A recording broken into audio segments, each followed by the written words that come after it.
Bienvenue sur la chaîne MAPSy en ligne chez moi, je suis Emilie Antoine et aujourd'hui je voulais vous donner 5 conseils pour avoir de bonnes notes, 5 conseils pour réussir dans vos études, pour réussir vos diplômes ou vos attestations, vos certificats, ce que vous êtes en train d'apprendre, comment en fait acquérir une connaissance. Comment acquérir une connaissance? Eh bien mon premier conseil ça va être écouter en cours.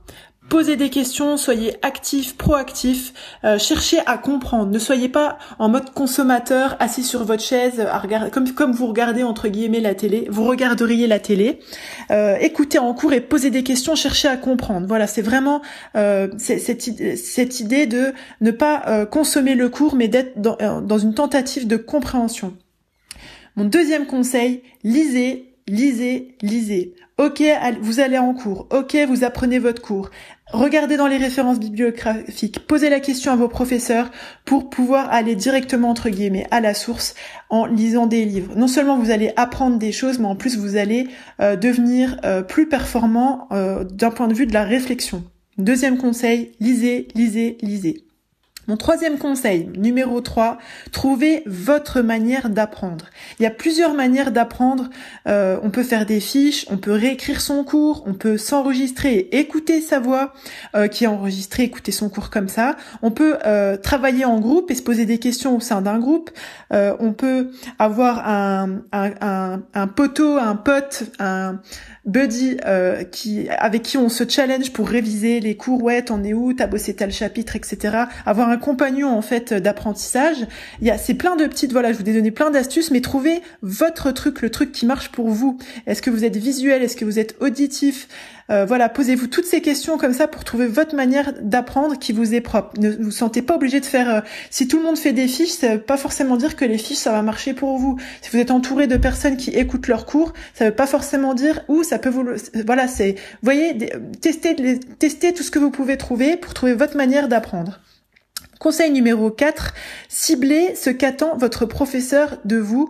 Alors là, c'est plus pour les examens, on va dire. Qu'est-ce qu'il attend le prof? Quel est le type de questions qu'il pose lors des contrôles et comment il aime qu'on réponde à ces questions. Pour ce faire, vous pouvez aller consulter les annales, demander des corrigés de disserte, des corrigés d'exercices, etc. Avec, si possible, lui, comment il a bien récupéré une copie. Voilà, vous avez l'année d'avant, il y avait un bon élève dans la classe, il a gardé ses copies, vous prenez ses copies, vous regardez quel type de questions étaient posées, vous essayez d'analyser comment il a répondu à la question, ce qui plaît au prof, en fait. Parce que chaque prof, je vais pas dire que chaque prof a des attentes différentes, mais même si, en tant que professeur, on essaye d'être le plus objectif et comment dirais-je standard possible, quand même chaque prof est un être humain et il peut aimer des choses, il peut privilégier dans la notation des choses et un peut ne pas faire attention à quelque chose. Un exemple, votre professeur il est quelqu'un de plutôt soigné avec une belle écriture qui fait des belles mises en page, etc. Si vous lui rendez une copie écrite avec une écriture peu soigneuse, qui manque de couleur, etc. Ça peut peut-être vous pénaliser dans vos rendus. Donc là, c'est au-delà. Quand je vous dis que ciblez ce qu'attend votre professeur, alors c'est certes en termes de résultats, de réponses, de formulation, mais de mise en forme également.